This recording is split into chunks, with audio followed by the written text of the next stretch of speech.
Hey teachers and students, today I'm going to explain on digital poetry. This lesson plan would basically fit in like right after you do a unit on like classical poetry, like contemporary poetry, whatever your syllabus really calls for. So basically for this lesson you're going to spend the first few minutes, like maybe 3 minutes, reviewing poetry. So maybe you guys have created your own unique definition of what poetry is. You could go over that. You've talked, I'm sure, about literary devices and techniques and poetic devices and techniques that are used in poetry, things like alliteration, metaphor, all that stuff. So review that with your class.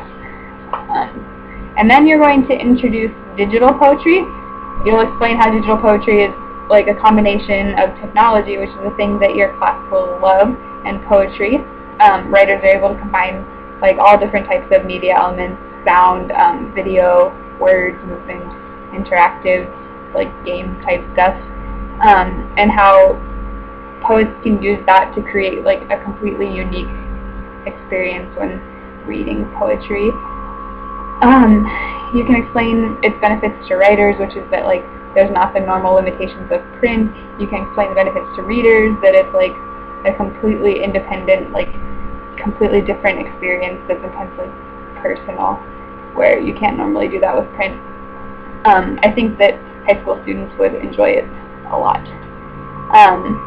So yeah, the next 5 minutes you'll have them play with a selection of digital poetry that you can choose, or you can use the few links that I have provided here. Just kind of have them play on their own. There's some that are like games that they'll enjoy. There's some that are just like words pop up on the screen and stuff. So have them like go kind of form their own impressions on it. And then you'll spend like 5 to 10 more minutes discussing it with the class. Have them talk about their general impressions, what they like, what they didn't like about digital poetry. You can have them talk about like what the advantages and disadvantages for both writers and readers are, what they see like happening in the future with digital poetry. Yeah. And then you're going to introduce their project, which is basically to create their own digital poem. The way I have it for my lesson plan is you'll hand out this handout package from Running in the Family, which is hopefully, well, it would be a work that they've already covered previously in the class.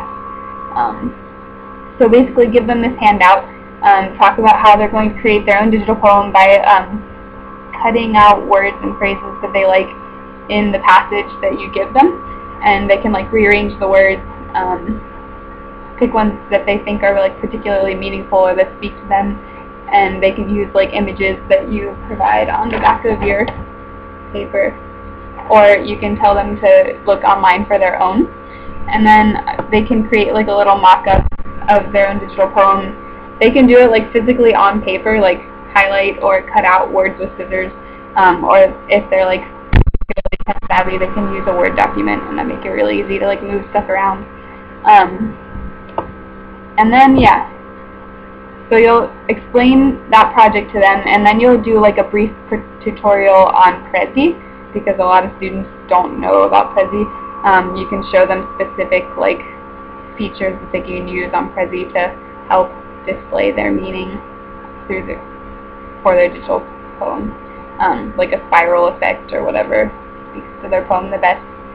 Give like a 10 to 20 minute tutorial on how to use Prezi, because a lot of students will need help with that. And then you'll give them just the rest of the period. Hopefully there's like 20 minutes left of class to start on their own Prezi poems, so they can create their mock-up and then actually start working and playing with Prezi, so that if they have any questions they can ask you, the teacher. That's basically my whole lesson plan. I hope this video cleared some things up maybe for you. Thank you for listening.